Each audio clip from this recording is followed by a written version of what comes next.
До первого матча Кубка Конфедерации остается 11 дней, и чем ближе игры, тем больше слухов об ограничениях во время них ходят в народе.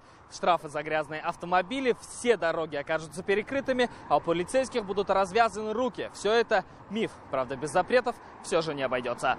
В Питере пить, а в Казани жить. Сухой закон на крепкий алкоголь установят в 4 столичных зонах. Любителям горячительного придется колесить по всему городу, хотя и это будет затруднительно. Последняя миля ждет казанских водителей. Как и во время тестов, перекроют все подъезды к Казань-арене, плюс запретят правые и левые повороты на Миллениум и парковку на улице Чистопольской. В принципе, могут пешком добраться, и велосипедов, и большого трафика по нашему предупреждению не ожидается.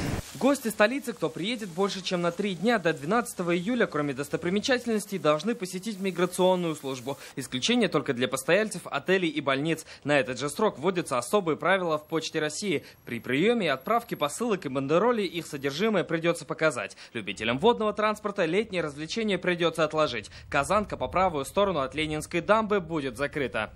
Кубок Конфедерации, он стоит того, потому что уровень инфраструктуры, уровень дорог, он стал значительно выше. Эти мероприятия проходят не просто так, а для того, чтобы обеспечить соответствующий уровень. Потому что будет много иностранных гостей, нельзя падать в креслице. За поддержку и понимание горожанам фан-зона возле чаши. Здесь установят большой экран, где будут транслировать матчи Кубка. Это такое базовое место, где наши гости и наши жители, болельщики, истинные болельщики, рядом с большим экраном смогут проводить время, отдыхать. Вишенкой на торте Кубка Конфедерации все же станут сами матчи. Билеты на Роналду, сборную Германии и России еще есть в продаже. Салават Мухаммадуллин, Ильшат Мухаметов, ТНВ, Казань.